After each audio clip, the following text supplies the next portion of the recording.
Bapak, ibu-ibu, orang-orang tua kami, hadirin wa hadirat jamaah yang dimuliakan Allah Subhanahu wa taala. Yang ingin saya sampaikan pada kesempatan ini sedikit aja tentang 3 huruf. Hurufnya shin, kaf, ro. Shin, kaf, ro. Ada yang bisa tahu?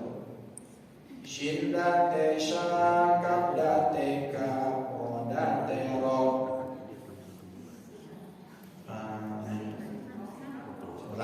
Shin date sha, ka date ka, ro date ro. Syakaro maksudnya apa artinya? Syukur. Ibu ini dulu enggak sama ya. Ya kalau nengok dari wajahnya bukan wajahnya sama semua jadi dia kan. Anak sekarang aja dia pakai ikro itu kacau balau. Dulu enak kita ngaji dulu ya. Lebda tera leb bawahi leb depan aiu. Ya Bu, badan teba bawahi badepan Bu. Sadate sasa bawasi sadepan su. Badate ban dua di depan nun. Omaku. Kok baca banget omak kata Ustaz tuh. Nama omakku Abadon.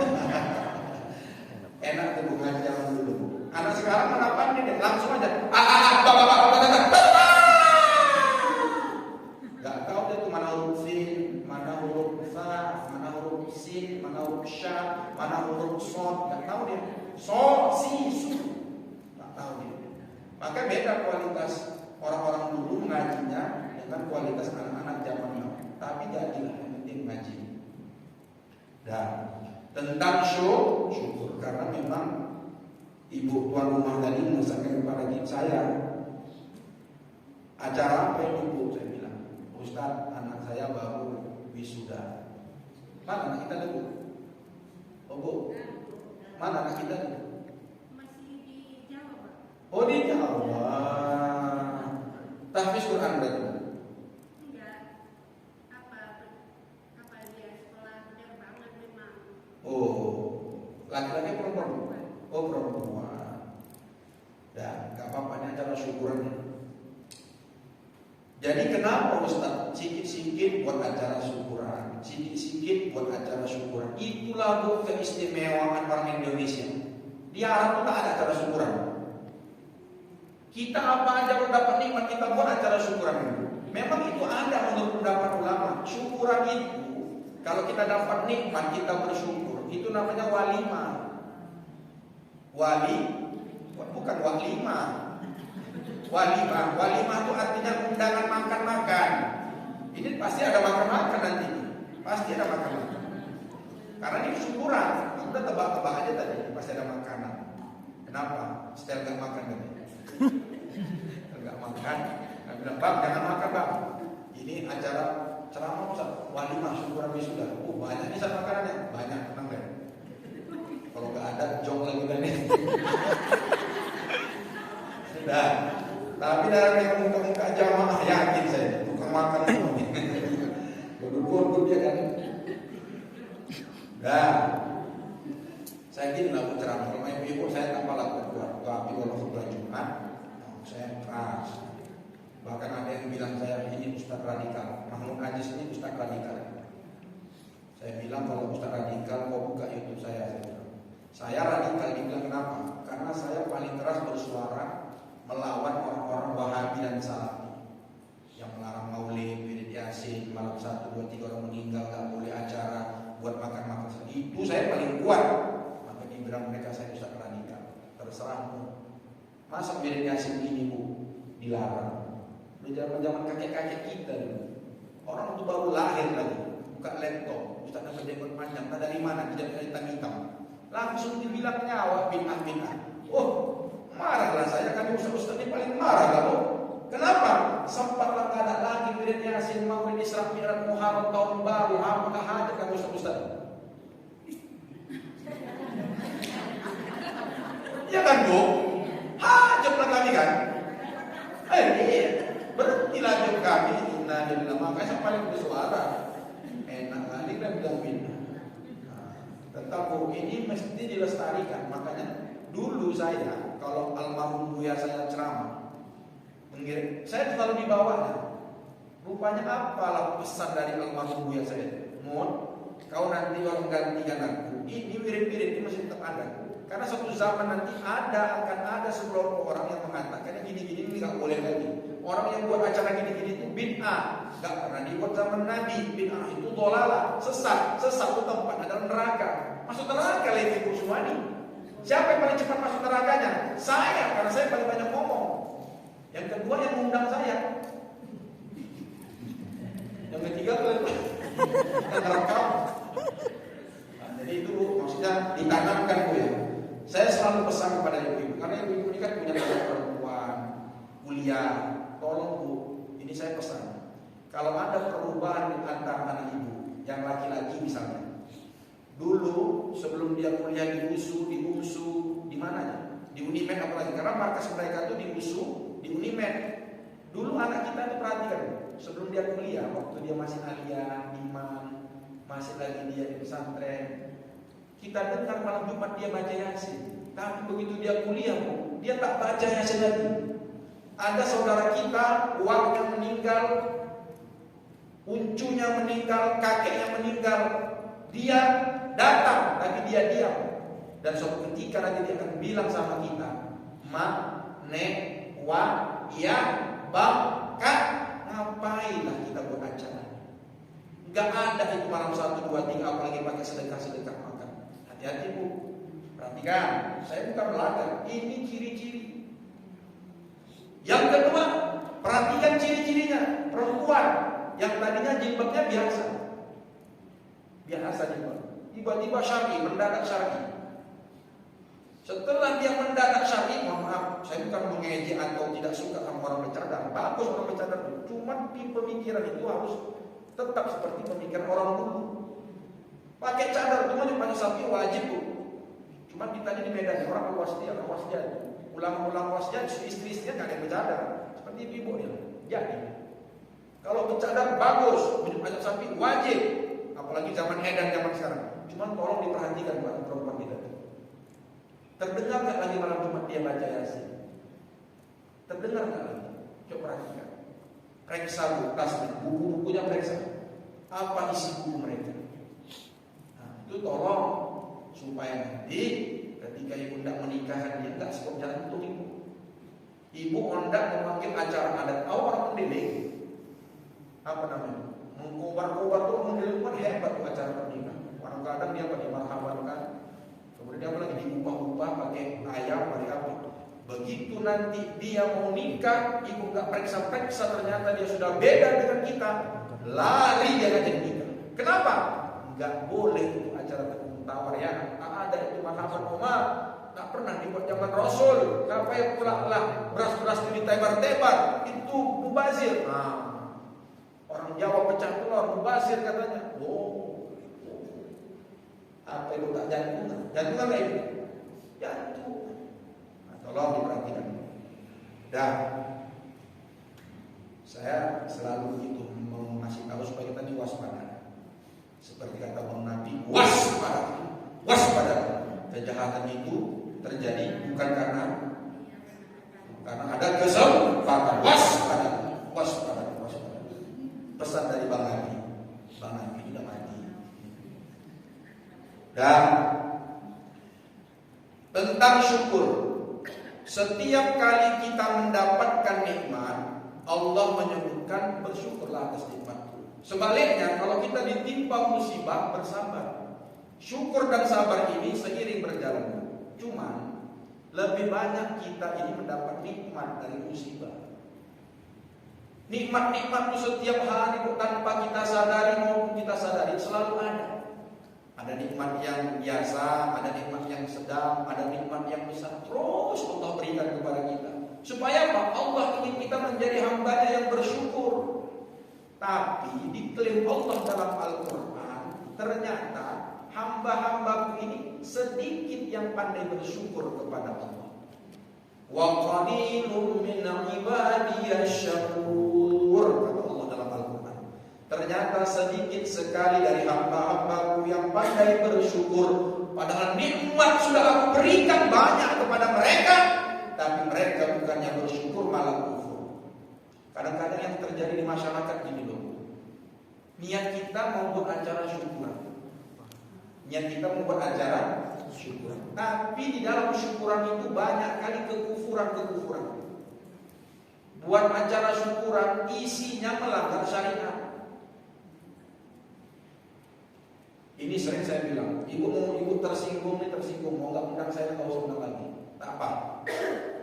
Tapi ini sering saya sampaikan ke perwiritan ibu-ibu. Tolong perwiritan ibu-ibu ini kalau buat acara syukuran dijaga. Kadang-kadang mau dia, ayo kita syukuran, acara apa kan? Ayolah, jadi kita mandi-mandi ke pantai Sembahi kan? Pantai apa namanya itu yang sebelah kiri agak cantik sedikit? Karoma namanya. Karoma, tahu ibu di mana? Saya mancing aja, rupanya ya kan. Aroma atau pantai Pariban, mandi air panas, ya kan. Di mana letak salahnya? Dibawa orang untuk speaker besar banget, dibawa orang untuk mic ini, nggak mau kalah ada ustaz, mau tampil juga ada pakai mic. Pakaiannya udah bagus, syar'i kan. Tapi nggak tahan mulut sama pinggulnya bergoyang. Ya, ada di sini. Kalau ada tobat cepat sebelum kiamat datang. Inilah yang sering disebutkan oleh orang-orang tua kita dulu. Acaranya, lisannya syukur, tapi perbuatannya kufur. Ayo tetean, ngapain? Ayolah kita ayo syukuran yuk ke pantai Karoma tadi. Ngapain makan-makan? Ada keyboardnya kan kak, ketua ada. Abah nagau, jangan limpur cepet sumbang. Jangan kan cepet kak, gopek itu sumbang. Sumbang. Dia paling pertama kali begini. Oh, jilbabnya besar. Yang keenaknya di live streamingnya di Facebooknya. Berteman dengan ustaz. Tanpa dia sadari. Kamu lagi kan jijik awalnya ibu perwiritan model gini. Pakai jilbab besar, megang mic-nya macam biduan pasang. Nyanyi apa lagu bu? Nyanyi suamiku diribut orang. Rita Sugiarto. Ya Allah ya Karim. Tanpa dia sebetulnya tak mau dia menggoyang, tapi orang suaminya tanpa dia sadari digoyangkan setan. Baju syar'i, tapi ya innalillahi wa inna ilaihi. Enggak ustaz kan nyanyi kasidah, bohong. Mana ada orang ke pantai nyanyi kasidah? Bila Israel, mana pernah dinyanyikan ini? Ada pernah ibu-ibu perwiritan itu syukuran ke sana jalan-jalan nyanyinya ngirupkan karaoke. Bila Israel dan ada.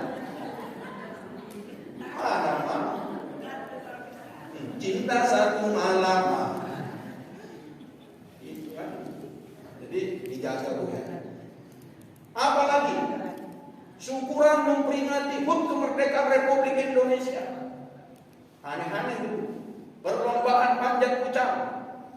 Yang panjat pucang perempuan. Ada di sini Jawa Barat? Ada. Oh enggak ada. Di sini enggak ada. Di sana ada bu ya. Perempuan panjat pucang, bayangkan. Laki-laki yang melorot celananya, apalagi perempuan.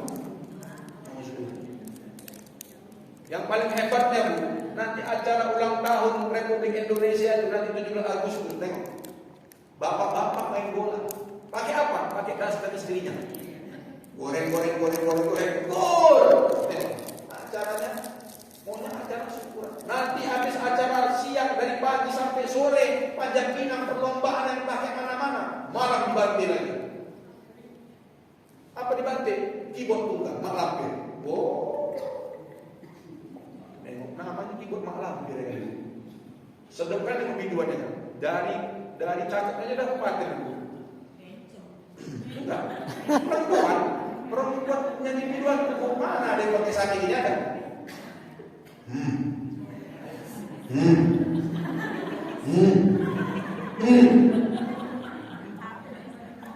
Celana jin dipakai celana jin. Nama celananya udah jin, dipakai celana jin.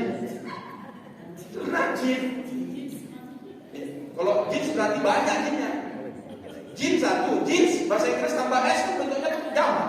Jins berarti banyak jin. Ada lagi pakai nanti roh yang aduhai.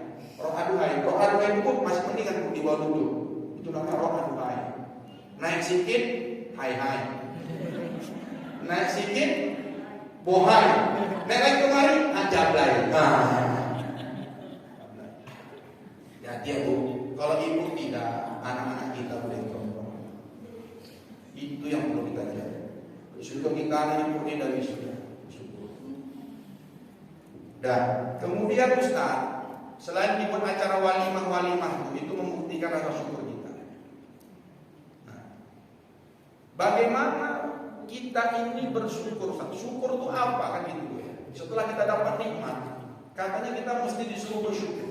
Syukur itu lawan katanya kufur. Diambil dari kata kafar, yakfur, kufron, au kufur, kafirun, dan seterusnya. Kafir atau kufur itu artinya menutupi. Jadi ketika seseorang mendapatkan nikmat dari Allah, dia tutupi nikmat Allah, tak dia nampakkan kepada Allah. Padahal perintah dalam surat Duha ayat 11 yang setiap hari kita baca dalam surat Duha itu, ayat terakhirnya apa Bu? Surat Duha. Saya tengok ini hafal Quran suara jalan ngaji. Coba saya tes dulu ya. Bu, tes ya Bu, sambung ayat. Ini kan itu Bu sering ngaji-ngaji kan? Ya udah Ibu, udah berapa tahun usia Nurul Iman itu, ngaji Nurul Iman? Ada 20 tahun? Ada lah ya, saya tes dulu. Sambung ya Bu. Bismillahirrahmanirrahim. Yasin. Terus Bu. Terus?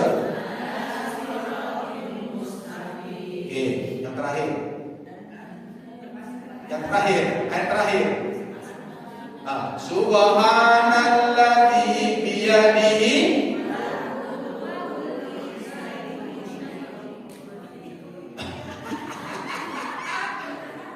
17 tahun awal itu wirid. Ayat terakhir Yasin bukan apa. Oke. Surat Yasin macam Ustaz. Oke lah. Asmaul Husna sering dibaca. Nah, sambung Ibu. Wallahu alladzi la ilaha illa huwa ar-rahmanur rahim. Sambung.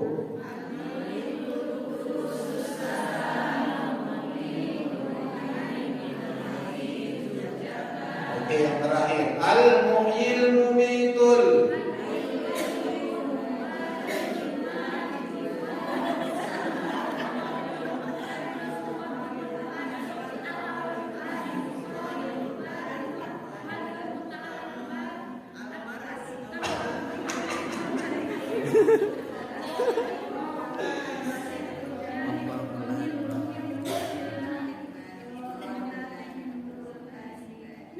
Siap-siap ya muter-muter. Itu sama. Saya ini pengalaman. Kalau nggak ada ustaz yang membawakan tahlil berserak-serak orang membaca. Wah, udah 20 tahun dia ikut perwiritan. Betul Bu? Ujung-ujung aja lah udah pakai sampai akhir itu ujung aja. Al-Muhyil Mumitul Hayyul Qayyum.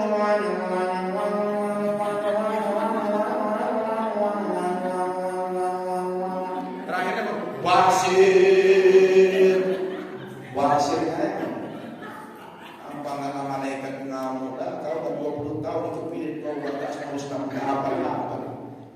Ya kan Bu? Gak sama lagi saya bilang kan Bu? Itulah nasib keunikan ibu-ibu ini. Rajin mengaji 20 tahun bahkan 30 tahun tak hafal. Inna lillahi wa inna ilaihi. Sambung lagi. Idza waqa'atil waqi'ah. Ya, hafal itu kira hafal enggak? Tabarakalladzi biyadihil mulku wa huwa ala kulli syai'in qadir.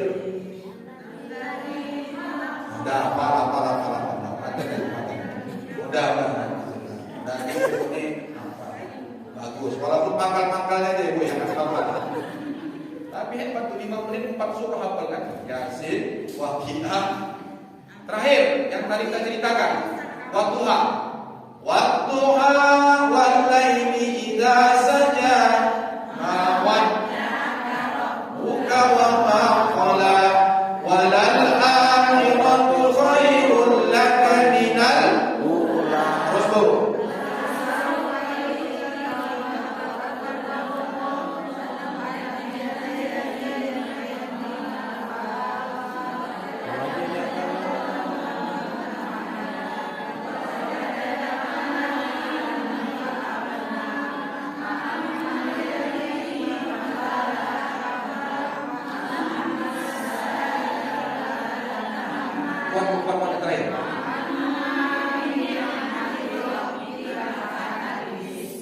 Itulah yang disebut dengan bersyukur.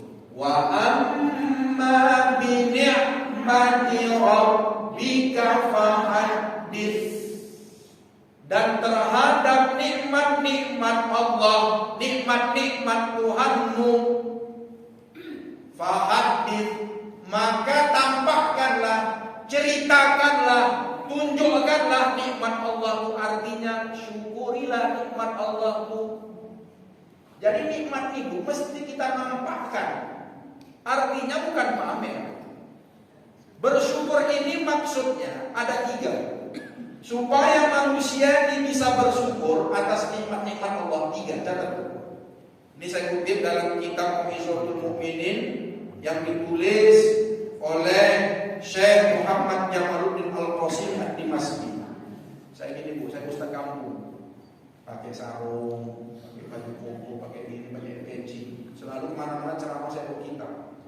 Gak mau saya itu ngaji lepas cuma nengok handphone, saya gak mau. Saya mungkin agak beda dengan ustaz-ustaz yang lain.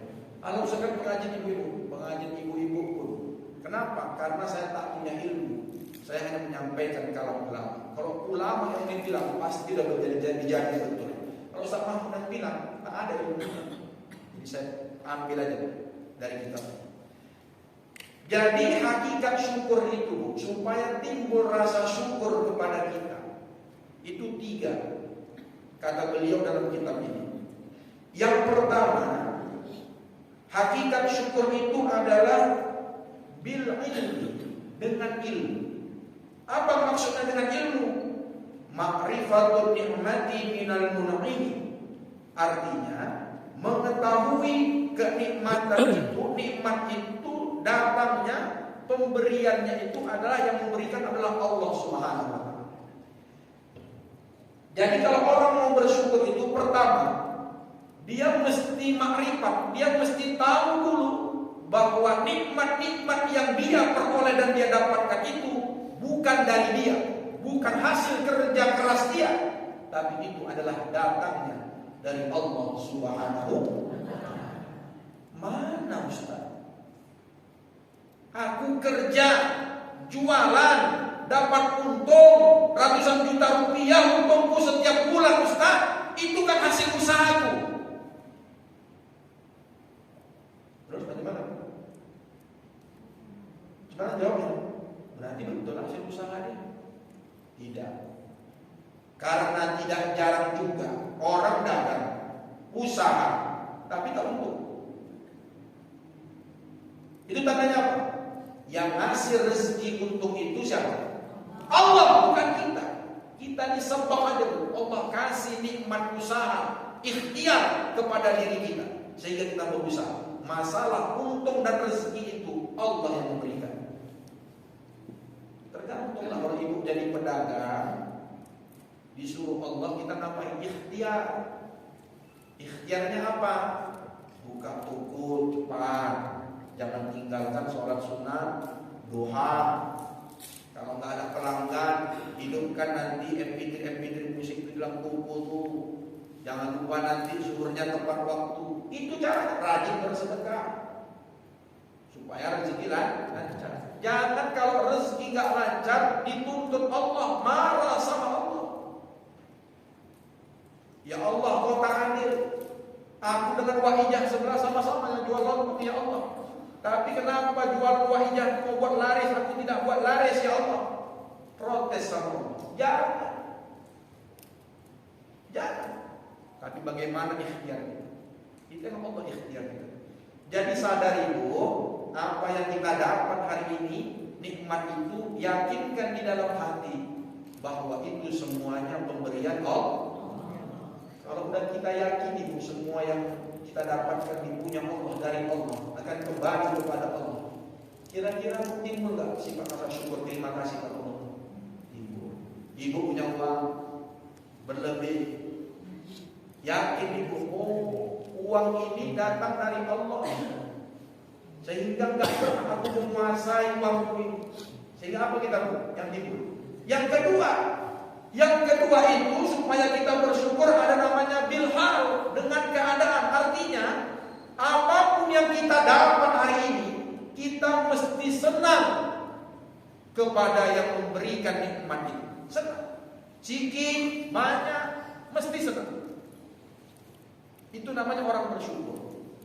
Dapat suami soleh, ganteng, hidung mancung, kulitnya putih, badannya tinggi, badannya suspek, seperti Deddy Corbuzier, usahanya di mana-mana, mobilnya banyak. Senang gak Bu? Senang gak kalau dapat suami seperti ini?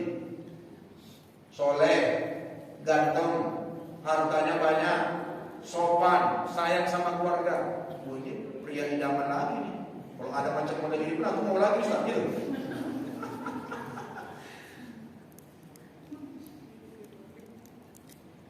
Syukur.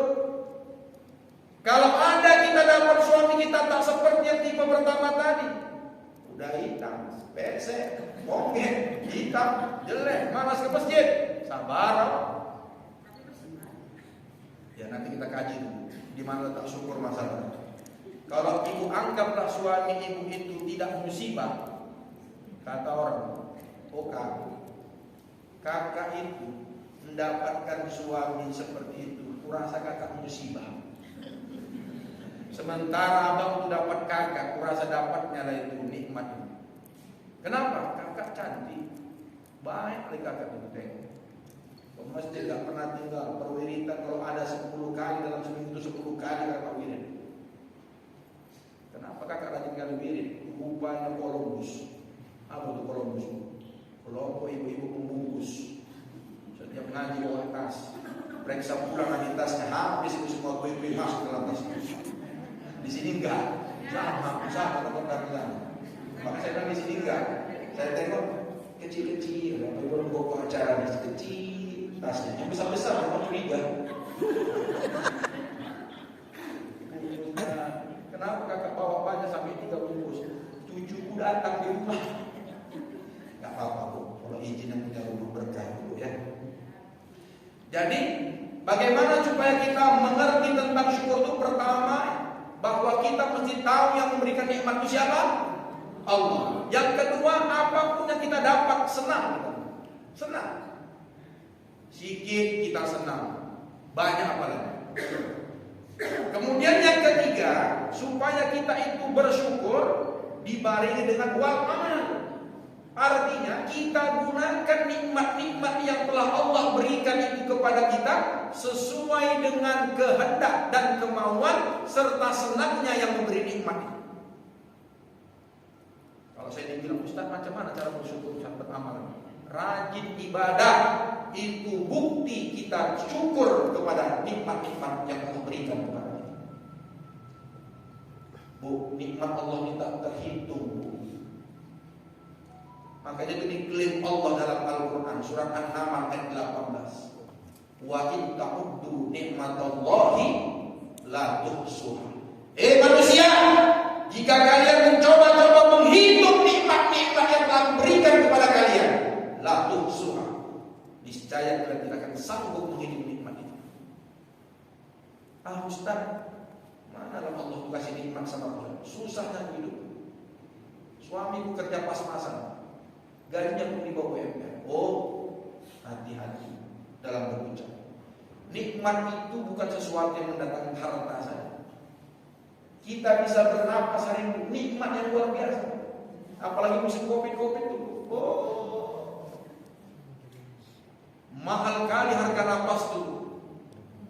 Sekali inkubator di Kolombia sana ratusan juta. untuk mendapatkan oksigen. Awak sekarang bebas.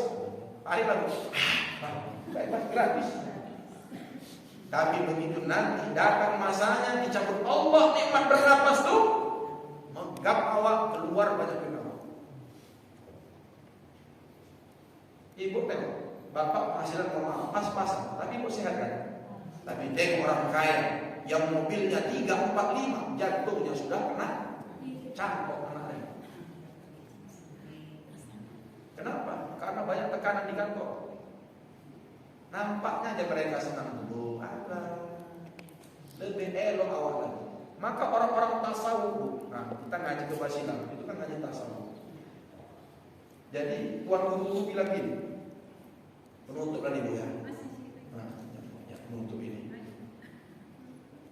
Kita yang hidup Ibu, supaya timbul rasa syukur kita, selain tadi kita mesti menyadari bahwa pemberian itu semua datang dari Allah. Kemudian setiap apa yang kita terima kita mesti senang. Kemudian yang ketiga kita bersyukur itu dengan cara menggunakan nikmat itu sesuai dengan di jalan Allah. Yang ketiga berbaik sangka kita kepada Allah. Sakit kita hari ini tidak disembuhkan Allah, baik sangka kepada Allah supaya timbul rasa syukur itu. Macam mana jalan ceritanya Ustaz? Kami sakit, kami tak bersyukur, baik bersangka kepada Allah.